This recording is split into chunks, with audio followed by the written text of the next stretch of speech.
والصلاة والسلام على أشرف الأنبياء والمرسلين وعلى آله وصحبه ومن تبعهم بإحسان إلى يوم الدين وبعد. بسم الله الرحمن الرحيم.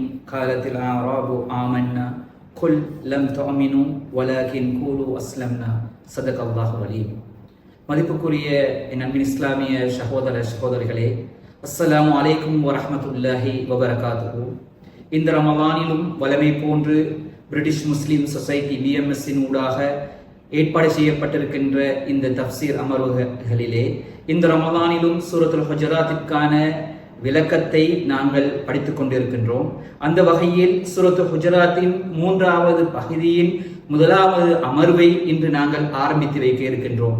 இதுவரையில் நாங்கள் பார்த்த இந்த சூராவின் முதல் 2 பகுதிகளிலும் அல் குர்ஆனின் மிக முக்கியமான பேசுபவர்கள் ஒன்றான பண்பாட்டு விழுமியங்களை பற்றி இந்த சூராவும் தனது பேசுபொருளாக ஆக்கியிருப்பதை நாங்கள் பார்த்தோம்.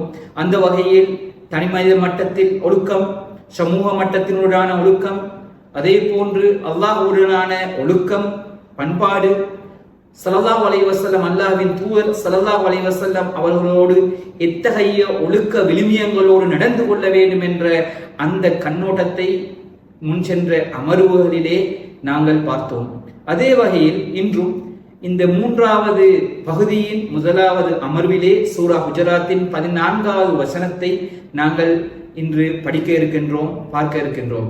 அந்த வகையில் முதலாவதாக அதனுடைய மொழிக்கருத்தை நாங்கள் பார்க்கின்ற போது, காலத்தில் அராபு ஆமன்னா, நாட்டுப்புற அரபிகள் நாங்கள் ஈமான் கொண்டு விட்டோம் என்று சொல்கின்றார்கள்.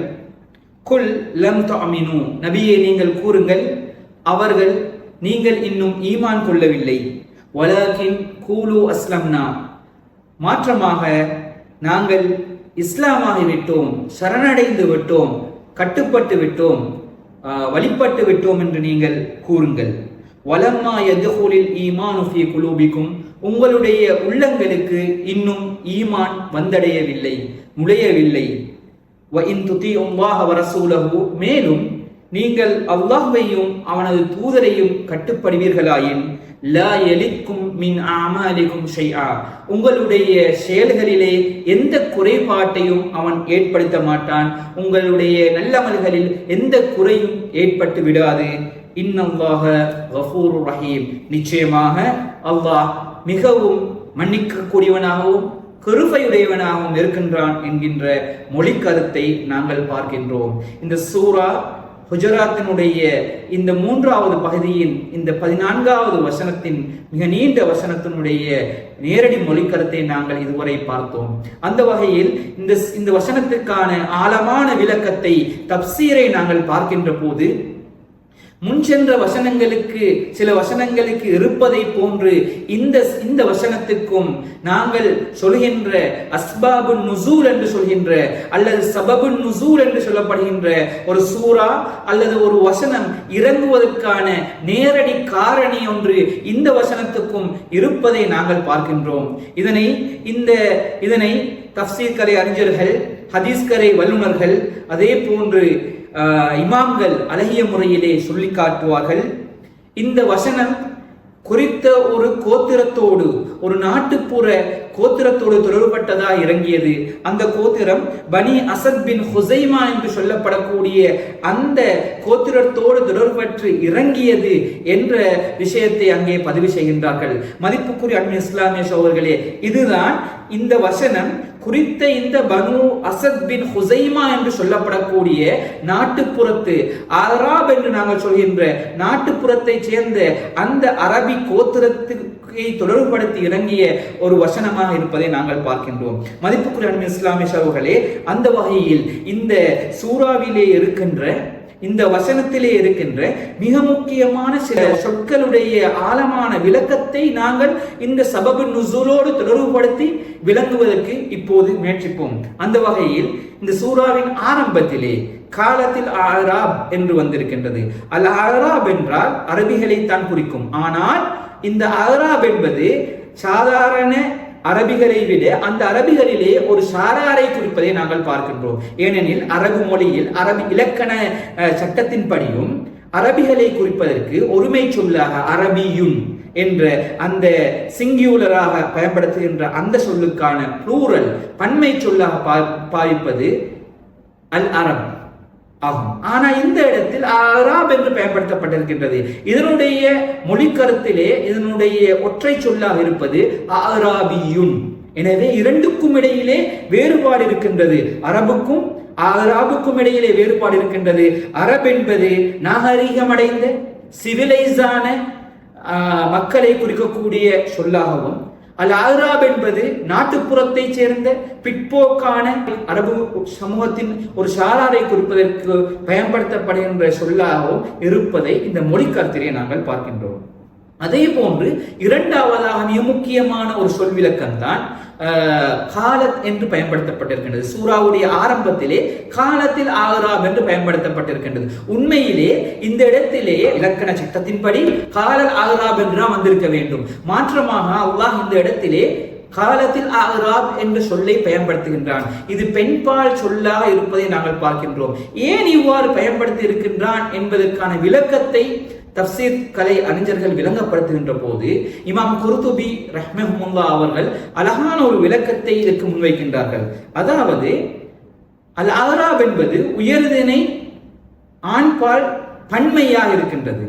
உண்மையிலே காலல் அராப் என்று வந்திருக்க வேண்டும். காலத்தில் அராப் அல் குர்ஆன் பயன்படுத்துகின்றது. அரபிகளுடைய ஆதத்தில் வழக்காரில் அவர்களுடைய கஸ்டம்ல இருந்தது இந்த பன்மைகளை, அது ஆண்பால் பன்மையா இருக்கலாம், பெண்பால் பன்மையா இருக்கலாம். இன்னும் இரண்டு வகையாக அவர்கள் அதனை பிரிப்பார்கள். ஒன்று ஜம்உல் கில்லா வ ஜம்உல் கஸ்ரா.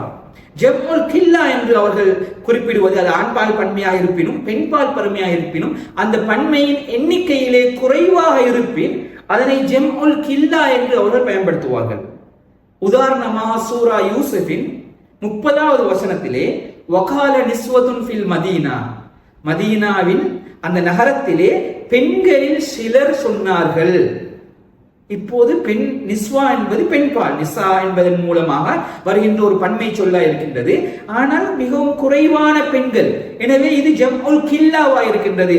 குறைத்த எண்ணிக்கையிலான ஆட்களை உள்ளடக்கிய பன்மையா இருக்கின்றது. எனவே இதனை பயன்படுத்துவது ஆண்பாலாக இருப்பினும் பெண்பாலாக இருப்பினும் அல் குர்ஆன் அதற்கு ஆண்பாலாகவே அதனை பயன்படுத்தி இருக்கின்றது. வகால நிஸ்வத்துன் ஃபில் மதீனா என்று. அதே சந்தர்ப்பத்தில் இந்த இடத்தில் காலத்தில் அராப் என்று பெண்பாலாக பயன்படுத்தி இருக்கின்றது. இதனைத்தான் ஜம்உல் கஸ்ரா என்று சொல்வார்கள்.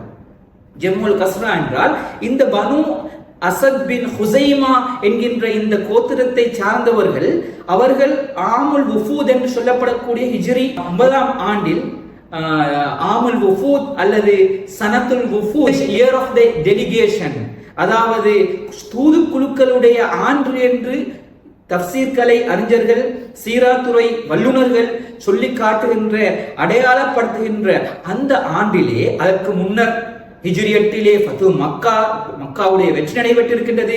ஹிஜ்ரி 7 ஹுனைன் யுத்தம், ஹிஜ்ரி 6 ஹுதைபியா உடன்படிக்கை, ஹிஜ்ரி 5 அஹ்ஸாப் யுத்தம் அங்கே இருக்கின்றது. அதே போன்று ஹிஜ்ரி 3 உஹத், ஹிஜ்ரி 2 பத்ர் என்று ஹிஜ்ரியுடைய ஆண்டுகளை அடையாளப்படுத்தி சொல்கின்ற போது அறிஞர்கள் ஹிஜ்ரி 9 இது ஆமுல் வுஃபூத், தூதுக்குழுக்களுடைய ஆண்டு. இஸ்லாம் வலுப்பெற்றதன் பிறகு, இஸ்லாம் ஆட்சி பீடம் ஏறியதன் பிறகு, மக்காவுடைய வெற்றியின் பிறகு, ஹிஜாஸிலே இஸ்லாம் மிகவும் பலம் பெற்றதன் பிறகு, அங்கே ஹிஜாஸிலே இருக்கின்ற கோத்திரங்கள், ஹிஜாஸுக்கு வெளியிலே இருக்கின்ற கோத்திரங்கள், அரேபிய தீபகற்பத்துக்கு வெளியே இருக்கின்ற கோத்திரங்கள் அனைவரும் பல்வேறு நோக்கங்களுக்காக வேண்டி இஸ்லாத்தை விளங்கி, அதே போன்று சரணடைவதற்காக வேண்டி, இஸ்லாத்தை தங்களுடைய எதிரிகளாக மாற்றிக்கொள்ளாமல் இருப்பதற்காக வேண்டி, ஸல்லல்லாஹு அலைஹி வஸல்லமோடு உடன்படிக்கை செய்து கொள்வதற்காக என்ற பல்வேறுபட்ட நோக்கத்தில் பல தூதுக்குழுக்கள் வருகின்றார்கள். அதே சந்தர்ப்பத்தில் இந்த பனு அசத் பின் ஹுசைமா என்று சொல்லப்படக்கூடிய கோத்திரத்தை சேர்ந்த அந்த தூதுக்குழுவும் வருகின்றார்கள். அந்த சந்தர்ப்பத்திலே ஹிஜ்ரி 9 அங்கே பலமான வறட்சி அங்கே தலை தூக்கி தாண்டவமாடுகின்றது. எனவே இவர்கள் இந்த சந்தர்ப்பத்திலே இஸ்லாத்தை இணைந்து கொள்வதன் மூலமாக, இஸ்லாத்திற்குள்ளால் சரணடைந்து கொள்வதன் மூலமாக பல்வேறு நோக்கங்களை அங்கே கருத்தில் கொண்டு வருகின்றார்கள். ஆனால் அவர்கள் சொல்கின்றார்கள் நாங்கள் ஈமான் கொண்டு விட்டோம் ஆமன்னா என்று. எனவே அவர்களுடைய இந்த பிறையான புரிதலை அல் குர்ஆன் இந்த சூராவின் 14வது வசனத்தினூடாக அங்கே நெறிப்படுத்துகின்றது.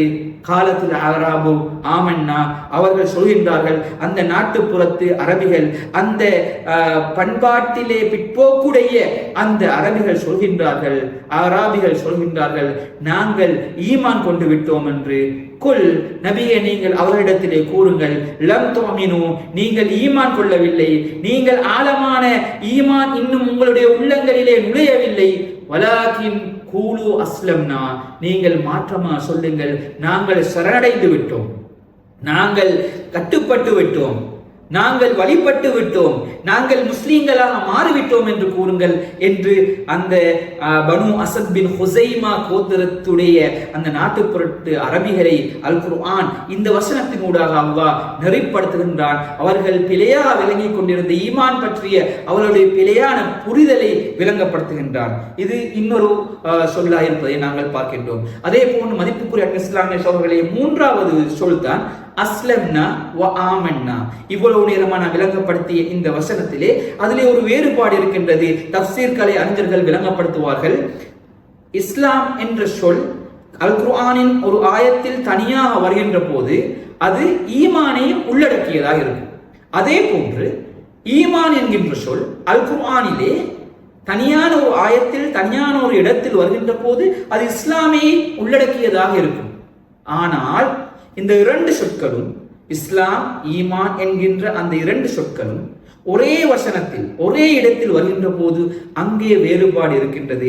எனவே இந்த வசனத்திலும் அல்லாஹ் இஸ்லாத்தையும் ஈமானையும் அழகிய முறையிலே வேறுபடுத்தி அவர்களுக்கு சொல்லி காட்டுகின்றான். நீங்கள் ஈமான் என்பதன் மூலம் நீங்கள் சொல்ல வருவதை இஸ்லாத்தை தான், நீங்கள் வெறும் வாய் வார்த்தைகளில் தான் சொல்கின்றீர்கள், ஆனால் இன்னும் ஈமான் உங்களுடைய உள்ளங்களிலே இன்னும் நுழையவில்லை என்கின்ற அந்த கருத்தை அங்கே அல்லாஹ் சொல்லி காட்டுகின்றான். எனவே மதிப்புக்குரிய அன்பின் இஸ்லாமிய சகோதரர்களே, அன்பின் நேயர்களே, அந்த வகையிலே இந்த சூறாவினூடாக அல்லாஹ் அவர்களுக்கு உண்மையிலே உணர்த்த வந்த விடயம் இதனைத்தான். அதே போன்று இந்த சூறா இந்த வசனத்தினூடாக நாங்கள் பெறுகின்ற படிப்பினைகள் என்னென்றால், எங்களிடத்திலும் தற்போதும் நாங்கள் இஸ்லாம் என்கின்ற வெளிப்படை அடையாளங்களினூடாக தொழுவதன் மூலமாக, நோன்பு நோற்பதன் மூலமாக, ஜக்காத் கொடுப்பதன் மூலமாக, ஹஜ்ஜை அழகிய முறையில் நிறைவேற்றுவதன் மூலமாக வெறுமனே இந்த அடையாளங்களை வைத்து நாங்கள் ஒரு முஸ்லிம், நாங்கள் ஒரு மாமின் என்ற அடையாளப்படுத்திக் கொள்வதில் நாங்கள்